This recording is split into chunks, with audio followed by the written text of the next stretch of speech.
All right, everybody.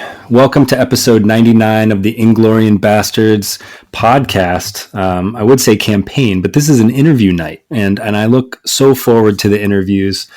Tonight, I've been waiting 4 months to have this interview, and tonight I have the privilege of having the Canadian author David Day with me.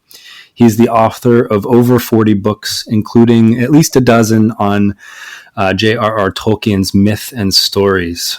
He's been writing for over 40 years. And just in communicating with him over the last 4 months, I'm really excited to have him here to tell the stories that he's told to me via email. So welcome to the podcast, David. Well, thank you, Jared. And the way I usually start is I ask the person that I'm interviewing to maybe give a little background on yourself and in your case, how you got into writing. Yes, I guess it was really in the decade after high school. I sort of alternated between universities and logging camps for about a decade. I worked for a good 5 years of that as a lumberjack. But my first serious writing really came as a result of keeping journals while in wilderness logging camps. I had a lot of time in the evenings quite often. Mm-hmm. My first book was was a book of poetry about loggers working on Vancouver Island in northern British Columbia. After that, I did research and edited some magazines on Vancouver Island. Then I worked for a publisher in Toronto, and in 1978 I moved to England, where I was based in London for about 30 years. I traveled around Europe a lot. I lived in Greece and Spain, and I also traveled back and forth from Canada to the United States. But during that time, I've made a living as a professional writer. I've published over 50 books, and they're quite varied, from poetry, fiction, fairy tales, history, ecology, natural history, literary criticism, and mythology. And I've been a newspaper and magazine columnist and written for TV and film. And of course, over the last 40 years, I've published a dozen books on literary criticism on J.R.R. Tolkien.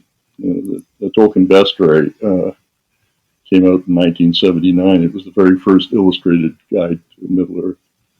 And so it's the 40th anniversary this year. So that's a little background about it. Wow, yeah. So I'm curious now, how did you, obviously you lived in, you said London for many years, but how did you first experience Tolkien? When did you first hear about it, read it? Well, actually, it's curious. I read him really in the late 1960s. Again, it was like when I was working in a logging camp, and it was kind of interesting because I was working these giant cedar forests that really reminded me a lot of Lothlorien. Mm-hmm. And the amusing thing is that today they're not far from where I worked in logging camps. There's now a tree top motel called Lothlorien, where they live in pods and trees. So I wasn't the only one who thought that way. But I worked. About half the people I worked with were Native Indians, and I found the sort of forest spirits of their mythology very much in tune with both the wonderful and terrible aspects of the spirit of forests in a way. And throughout my childhood, I've always been interested in the mythology of the Greek, Roman, and Norse, particularly, but also American Indian. And there was a sense of connection, I suppose, then. Another aspect of it is when I first went to England in 1973 for a while, it was the year of Tolkien's death, and I discovered that my paternal grandfather was born and raised in a rural country inn in Wolverhampton, which was just an hour's drive from Tolkien's childhood home in Sarehole, Birmingham. Mm-hmm. And there's some bizarre other connections. I spent quite a bit of time in Oxford and in Bournemouth, where he retired. But also, was in South Africa for a year, and Oh, wow. I lived in Bloemfontein, largely as a wonder. I suspect it was very different when he was there as a child. Now you mentioned mythology just now, and I have a couple of your books, and I can tell how well versed you are in especially Norse mythology. It looks like. I'm curious. Were you just an avid reader, or do you have background in are you a Norse scholar? I suppose I say the first decade after high school, I sort of split my time between logging camps and libraries at universities, and I took a look. I was always fascinated as a child. I used to get all these 19th century books that were beautifully bound hardcover books with wonderful artwork in them, and I saw Tolkien's work as I took him at his word that he wanted to create a mythology for England. And I guess that's part of the mission of my writing about Tolkien was that although, like everybody, Lord of the Rings might be a favorite Tolkien book, it was the Silmarillion that when it first came out, that I realized the depth of his work. And the Silmarillion came in 1977, and I did by 1979. I'd done the Tolkien bestiary, and that was a really attempt to get that kind of medieval feel and look to a book that related it directly to Tolkien. I mean, I've often said that he wanted to create a mythology that was on par with Greek and Norse mythology. And I sort of see it as the task that he did was unbelievable. That he actually created a mythology out of nothing. I mean, Homer had the whole of Greek mythology and history and literature to back him up. Tolkien had to invent everything. It was like like if Homer had written the Iliad and the Odyssey, he would have had to invent all the rest of the stuff. Tolkien created the entire history of his world. And for 37,000 years before you get to the Lord of the Rings. Right. It's an insane thing to do, but it was quite a wonderful, I thought just a wonderful, amazing project to do. And it was something that, actually was beyond his lifetime. I mean, Christopher had to do a lot of the heavy lifting afterwards. And absolutely. We must say that it's sad that his Christopher's passing. I mean, we owe a huge debt to him in his gathering of all of Tolkien's stuff. I mean, we wouldn't have the Silmarillion if it wasn't for him. And he did it with class and honor. Oh yeah, absolutely. So it's. I mean, I know he'd sort of just recently fairly retired from doing that work, but we really have to honor him for that. It just gives the depth of what's there is there because of Christopher. Apart from the fact he drew the maps for for Tolkien, for even when the books were being first created, when they did Lord of the Rings, it was Christopher drawing the maps. So it was. I'm just happy he got to do the Children of Húrin and the Beren and Luthien and the Fall of Gondolin. He got to sort of flush those stories out. Yeah. So I was going to ask you what your favorite of J.R.R.'s works were, but I think you answered that. You mentioned the Silmarillion. Would you say that is sort of your favorite of all of his writings? Well, I think the Lord of the Rings is the most fun to read. The Silmarillion really. When the Silmarillion came out in 1977, actually, it had a huge boost of publicity, but it sort of fell flat immediately because people were expecting another Lord of the Rings, and they went, "What the hell is this?" And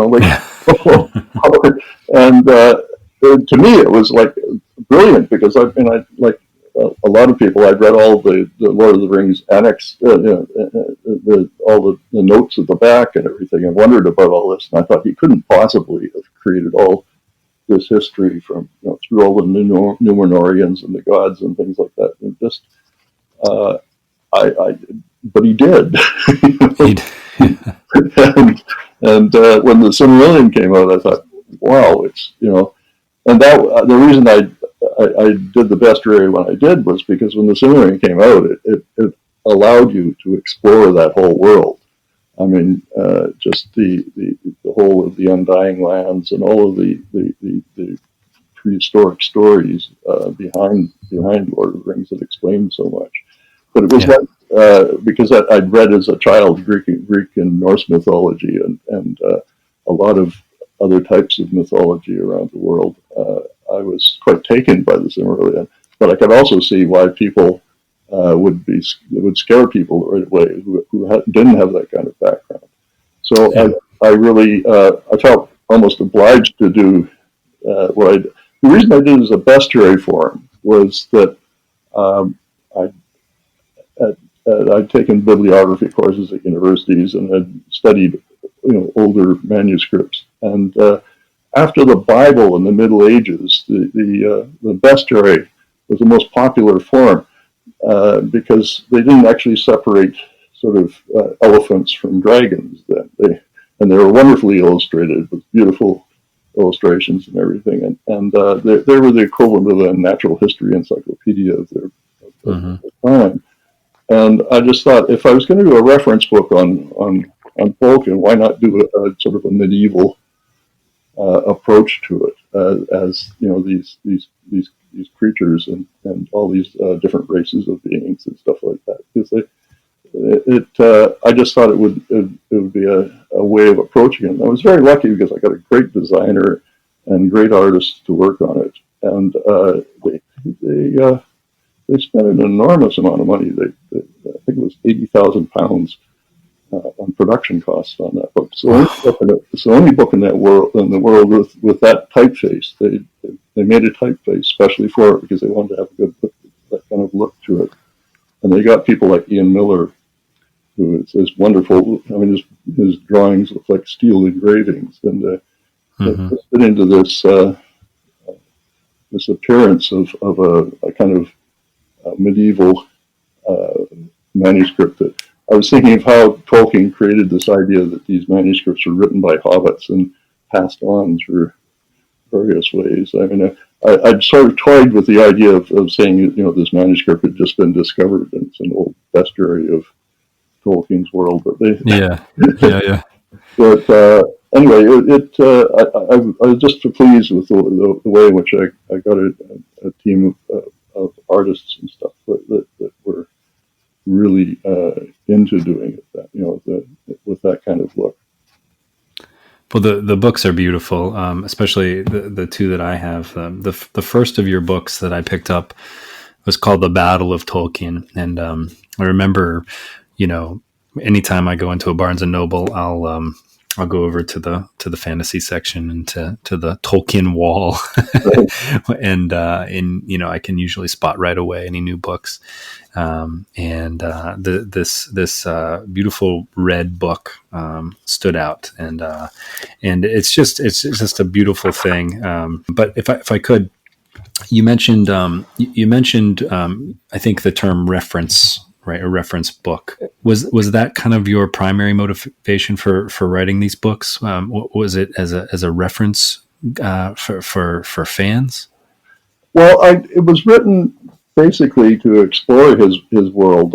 It's interesting that for instance, I sometimes get criticism over. There's a map that I made 40 years ago, and I'm getting complaints about it at times from people who say, "Oh, it's not the way we see it," and there's these other maps. Well, this was done 40 years ago, and I at the time I wanted to have my approach to all these books is that you don't have to speak Elvish in order to understand them. You don't have to, you can be a first-time person coming to Tolkien. You can be people who are widely experienced. I'm approaching it in a way that it is a guide to his world.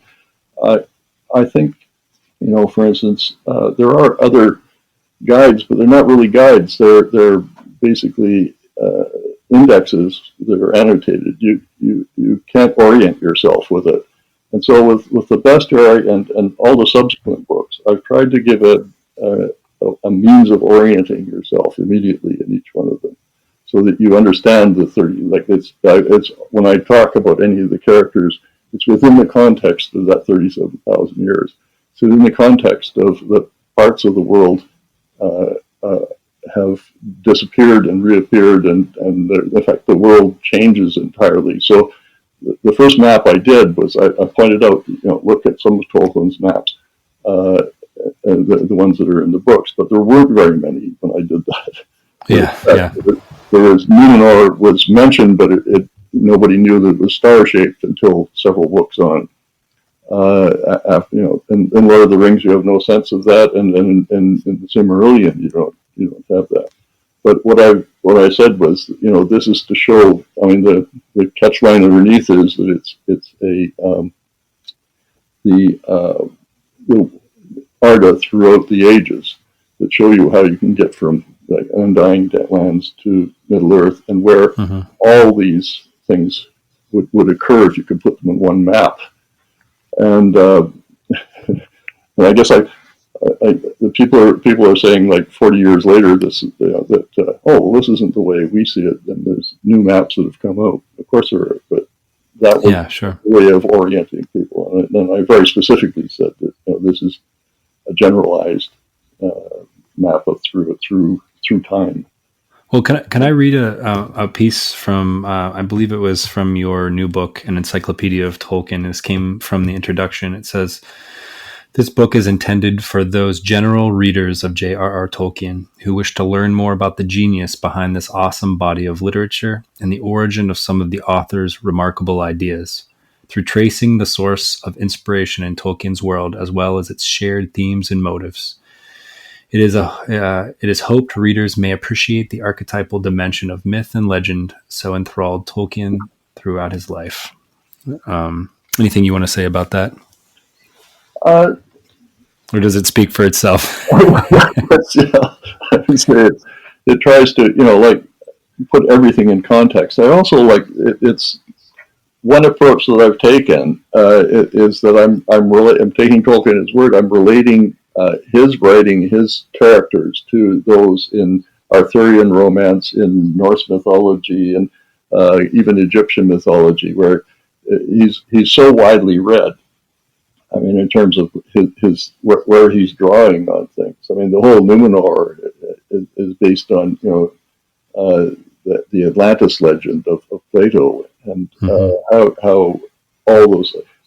I tried it, particularly in the big leather-bound book that I did on the encyclopedia, is to make that connection with world literature, that he's dealing with an archetypal world that is, in fact, in most of the world's mythologies, and he's created a mythology that is on equal terms with those. Well, so you did you came out with a book series, right around the time that the movies came out, I believe. Can you talk a little bit about those? Well, actually, it wasn't. What happened was that about 2002, I had one new book come out that was called The World of Tolkien, but. In fact, what happened was that the Peter Jackson's Lord of the Rings came out 2001, 2002, 2003, and in 2002 this book came out. But what happened was the 6 previous books, the Tolkien Bestiary, the Illustrated Encyclopedia, the Tolkien Companion, Tolkien's Ring, which I did with Alan Lee, and the Hobbit Companion, were also just reprinted continuously while those films were on, and it obviously gave it a boost to it. And in fact, I mean, of course, Alan Lee, who I've been friends with for most of my adult life, we did. They tried to commission him for the bestiary, but in fact, he was working on something else. So, but after that, his Ian Ballantyne, who was the first publisher of Tolkien in paperback in America, came to me and said, "Would you like to do this book on castles with Alan Lee because he really liked what he did on the bestiary. And that led to we met in upstate New York in Woodstock, and that sort of led to a long. We've done I think 5 books together now, and I was the one who actually introduced him. Well, when we did, he wasn't really particularly into Tolkien before that. He was into Celtic mythology, and he did his fairies books, and I got him to do the Tolkien's Ring that was mostly about the mythological sources of Tolkien, and brought him into HarperCollins, and so they immediately grabbed him up when they saw what he was doing. Of course. So and then he also got into film largely because one of my best friends in London is Terry Jones and Michael Palin from the Python. Really? Yeah, and they Terry hired him to do a book, a film that was called Eric the Viking. Oh yeah. And so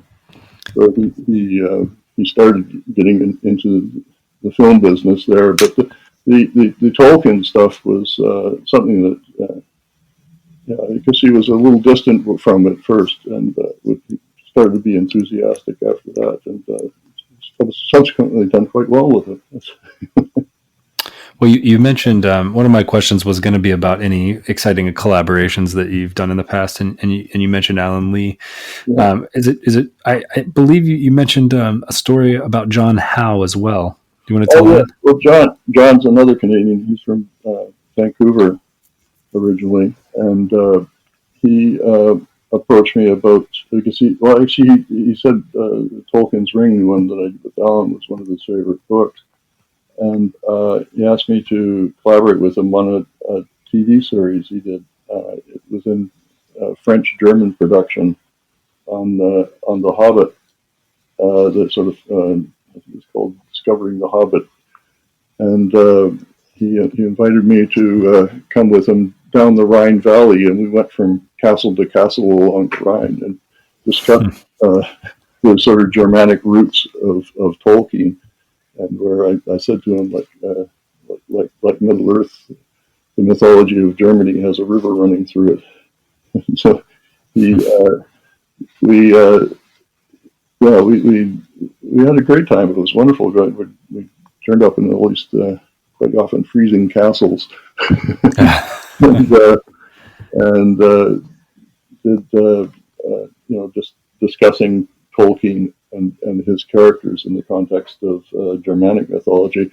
He also did one on Icelandic ones and English sources. So he was sort of following the trail I started with Tolkien's Ring and tracing the story. But we had a really good time. His wife and my wife were there, and we had a terrific time doing that. I mean, I've worked with a lot of different illustrators. I mean, besides Alan and John. I've with Ralph Steadman and Gerald Scarf, who did The Wall with and Ralph Steadman did Fear and Loathing. Fear and Loathing in Las Vegas, yeah. And a lot of for years I did a lot of journalism on. I was one of the people involved in Greenpeace near the beginning, and I did environmental journalism, and I did a book called The Whale War, and another one called Eco Wars, and I had a big book on extinction of species called the Doomsday Book of Animals, which is all the animals that became extinct after the dodo, sort of. I feel like that book might it could be longer and longer every day. Yeah, sadly so. And in fact, I mean, I ended up doing just in 2012 almost an updated version of it. But I had great wildlife artists working on that as well. And the Doomsday book was the forwards done by the Duke of Edinburgh, because he was head of the World Wildlife Fund at that time, and it was picked by Time magazine as one of the top 20 books of the year. So that immediately doubled the sales on it. Yeah, I bet it did. Well, you've been talking about the illustrators that you've worked with in talking with you via email. There are a few other illustrators that I want to ask you about. Before I do that, I'm going to read another quote from, this one is from the introduction of The Battles of Tolkien. This says, for as entertaining as it may be to examine Tolkien's battles as a colorful series of war games, his dramatic account of these conflicts are so much more than variations of battles in a game of Dungeons and Dragons. Well, as it so happens, my podcast is, I like to think of it as more than just Dungeons and Dragons. It's a carefully crafted story woven into Dungeons and Dragons and Tolkien's lore. But you had communicated to me that, you had worked with some of these people that had experience. I didn't mean to denigrate Dungeons and Dragons. No, I didn't think that at all. No. The thing is, since when the bestiary came out, it was I kept on getting contacted by dragon masters, dungeon masters, who were informing me that the bestiary was an excellent reference book for them. But I guess I shouldn't have been surprised, because Ian Miller and John Blanche who were two of the major artists on the bestiary and in the encyclopedia. They in the 1980s there were games workshops and white editors and were very much involved in that sort of world with the White Dwarf magazine and Warhammer games and models. Ian also worked with he did a lot of the background sets for the sets of Ralph Bakshi's Lord of the Rings film, the animated one. It wasn't a great film, but the backdrops looked good. And then he also worked with Michael Crichton and Guillermo del Toro, who claimed that Miller was one of the great artists of the 20th century. He said Del Toro was really inspired by Miller's art. In the 90s, we had Mel Grant. In the 1990s was a prominent figure in fighting fantasy game books, but also he did Iron Maiden album covers. Oh yeah. Now you're talking my language. Yeah. So there was, and that's the one of the most. This year we also did, looking back 40 years, an illustrated a book about the illustrators over that 40-year period, and it's quite fascinating looking at some of Mel Grant's versions of the Balrog compared to Ian Miller's 20 years before that, and the fantasy art changes through that time. And this new book is a sort of large format one that's the illustrators of Tolkien, and it's quite interesting comparing how all that fantasy art has expanded and changed over that period. One of the great pleasures of my life is actually that most of my books, not just the ones that the 40 others that I wrote, that not besides the Tolkien books, I've always worked with great artists, and it's a real pleasure to be able to give them a vehicle for this. Their vision and how as I say, it's changed over that period of time. But I was going to mention about what you're saying about the series that I did.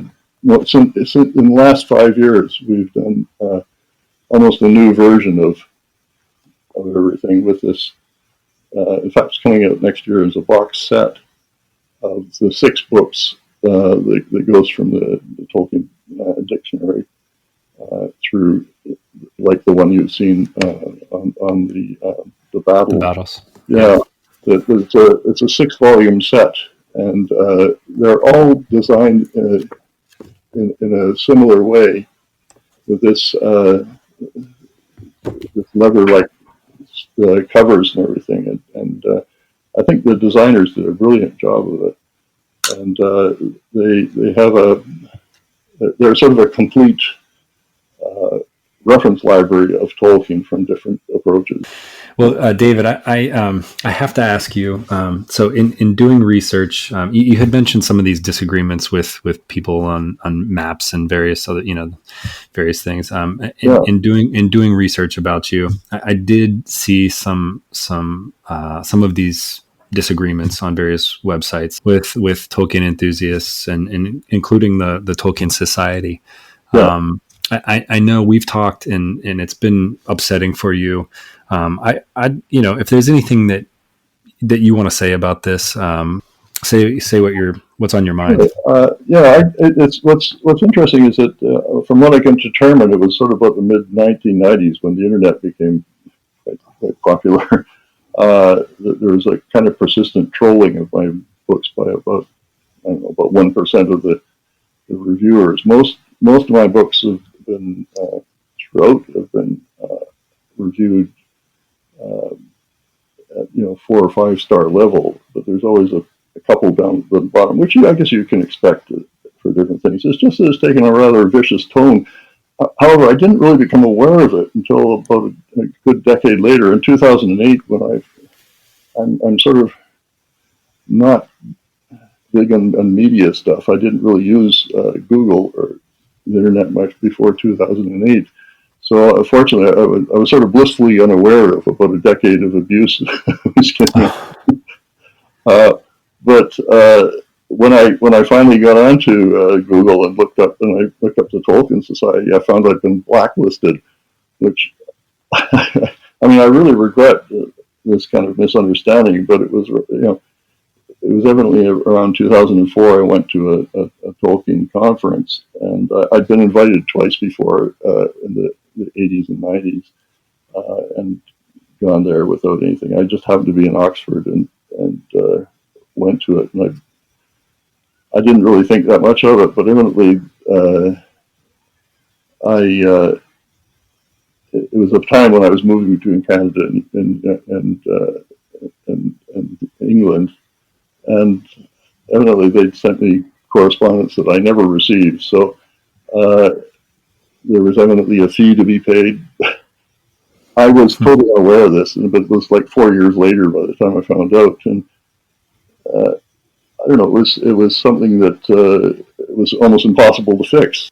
And but the point is, that does anybody really think I'd go to blacken my name at the Tolkien Society for not paying a fee? Anyway, the other aspect is you do get crazy people like this guy who put 150 attacked David Day books on Goodreads, and 150 different books.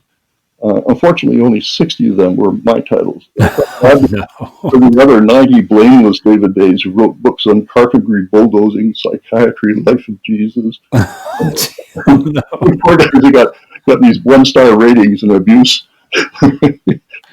Well, the internet can be a good thing and a bad thing sometimes. But I know that, and just in talking with you, I can tell, how frustrating this is and how upsetting. You've dedicated 40 years of your life about, writing about Tolkien and Tolkien's work. Well, thank you for letting me at least bring that up. Well, I don't want to end on that note. I am curious about what you're working on now. And if there's anything that you're really excited for coming out. I know you mentioned the 5 or 6 volume series. Yes, yeah. Well, that's great. It's they're doing a box set of 6 of these beautifully designed books. There's also, like Tolkien, I started with writing poetry, so I've got a selected poems called Evidence of Life, which is I've done 6 books of poems, and this is sort of like a selected book of poetry, and it comes from a quote. The title comes from a quote by Leonard Cohen, who said, "Poetry is the evidence of life. If your life is burning well, poetry is just the ash." It's a book of ashes, I guess,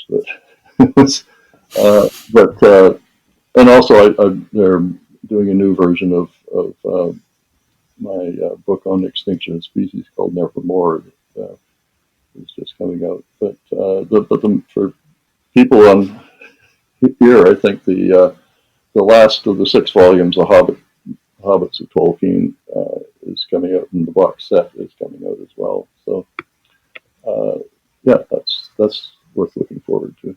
Awesome. Well, I'll be on the lookout for that. Right. David, I want to thank you so much for coming on the podcast. And my pleasure. All right, and good luck. You too. You too.